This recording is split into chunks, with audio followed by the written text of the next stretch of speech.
Hi everyone, I'm Liam, and in this episode of EditRoom, I'm going to show you how to use the calibration sliders to level up your edits. So to find these sliders, you're going to head into Lightroom, go to the Develop module, and down at the bottom of the right-hand side, you will find the Calibration panel. In here, we've got a few different options. Right at the top there, we've got the Shadows Tint, a really cool tool if you want to adjust the color tint of your shadows rather than affecting the tint of the entire image. So quite a handy one to have there at the top. And then we have the Hue and Saturation sliders for the red, green, and blue primary. Now these are a little bit different from the sliders you'll find in the HSL section, as these actually change the way that Lightroom interprets the underlying colors of the image. So these edits are much more global and affect the entire image, whereas in HSL they just affect a select color within your image.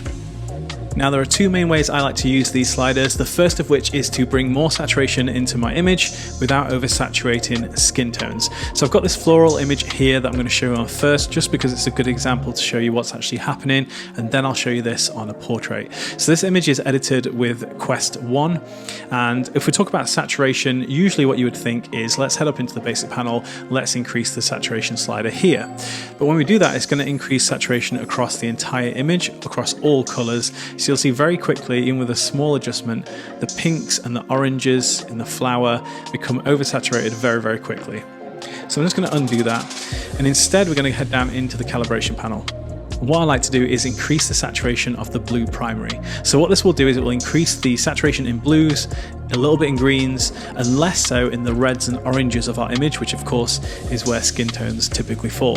So let's go ahead and increase the saturation on this image, and you can see we can go much further than what we could with just the normal saturation slider before it starts to oversaturate the pinks and the oranges. So we can go up nice and high, get a nice vibrant look to the image without oversaturating those warmer colors. So let me show you before and after.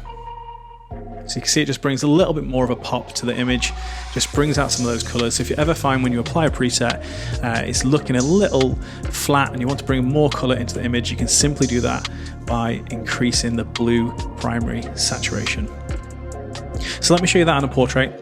So I've got this photo here, this is edited with Quest 5. We've got those lovely earthy tones there, but let's say we want to bring a little bit more saturation and color pop to this image. We're going to use that blue primary saturation slider again for this. So all I'm going to do is just increase that, and we can go way up here because it's very minimal in terms of the colors that we have in the image. So even cranked all the way up to 100, you can see the skin tones still look really nice. It just brings a little bit more color into the image there. So if I show you the before and after, that's what it's set up at 87 on the saturation. That's before and after. And if we go ahead and zoom in, I can show you again, this is the straight preset, and this is with the blue primary increased.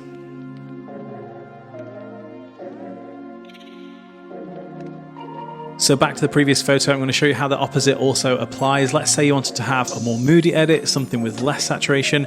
You can also use the blue primary saturation slider to achieve that by simply decreasing it.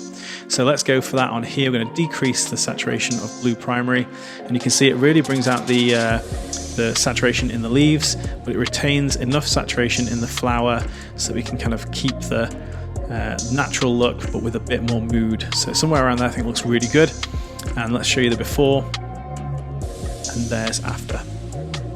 Now the other way that I like to use these calibration sliders is to create a more ethereal edit, and that is something I do a lot with my nature photography.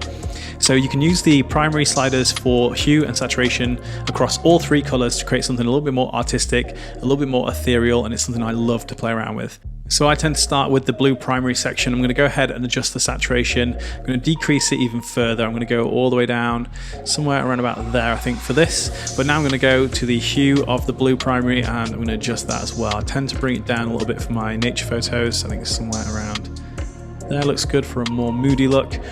Now I'm going to adjust the hue of the red primary, which you'll see will affect the flower. I think somewhere around there. I'm going to bring the saturation up of the reds a little bit as well. And now the green primary, let's have a look. I think, yeah, we'll keep it about where it was, but I'm going to increase the saturation of the greens. And there we go. So let me show you the photo without any of these calibration adjustments. I'm going to head up to Quest and hover over Quest 1, preset 1. So this is it without any of the calibration adjustments, and this is it with the adjustments we just made for a more ethereal, moody and artistic edit. So before and after. So that's it for this episode of EditRoom. Thanks for watching. Let me know down in the comments if this is a technique you already use or if you've learned something new today. And of course, make sure to share your edited images in the Archipelago Quest Facebook group.